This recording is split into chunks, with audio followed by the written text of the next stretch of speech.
So the Israeli embassy in China has been very busy following October 7th until basically today. And after the October 7th, they're trying to force the Chinese government to condemn the attack, which the Chinese government refused. And so they turned to the public.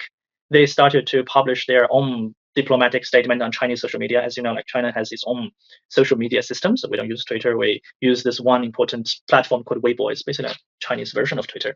And the Israelis, their embassy and consulate, each of them have one account, one official account on this platform. So they started to spread a lot of public criticism to the Chinese official diplomatic stance, which is very rare in China's diplomatic protocol experience because it's a totally China-controlled platform.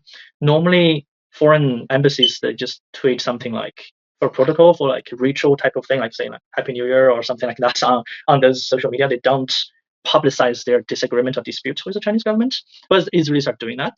They started to spread misinformation, trying to kidnap the Chinese public opinion on the Israeli side.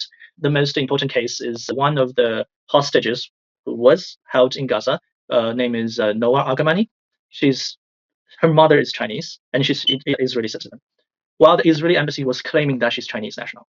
And this is just not a correct information. This is a false information. And the Israelis probably know this from the beginning, but they don't care. And then all of those official accounts of the Israeli embassy have been emphasizing that, oh, we have a Chinese national being kidnapped in Gaza, and Chinese government should come out and do things. And some of the Chinese netizens just got cheated by this misinformation and believe that and started to like saying a lot of things like asking the government to like either condemn the attack or like try to collaborate with the Israelis. It's very clearly if you get into the internet platform of China, for example, Weibo or any other platform, you would find that it's always overwhelmingly that people pro-Palestine.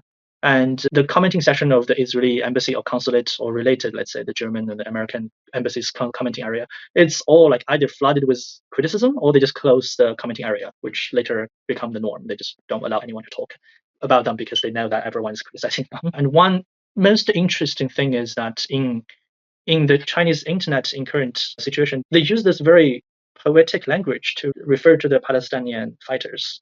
And they refer to the fighters as dandelions, the flower dandelion. And the idea is like the comparison is saying that, oh, like dandelion is a plant that flies in the wind, right? Like looks similar to parachute forces or things like that.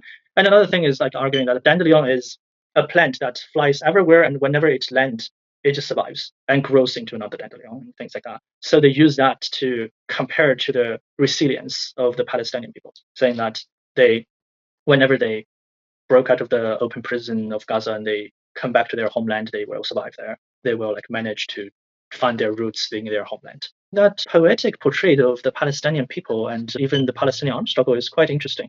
It's exactly the opposite of what the Israelis want. And you will see that the more activities the Israeli embassy trying to do in China is going to like actually serve as the counterforce, stimulating those Chinese people's spontaneous glorification of the Palestinian struggle.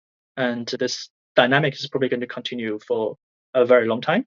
If you look at the artistic portrayal of Palestine in China in recent years, you'd be really amazed. And then the overall social atmosphere in China is just not the same with the West, right? Supporting Palestine is still the political correctness. During Mao period, China was the first non-Arab global power that provided full recognition of the PLO.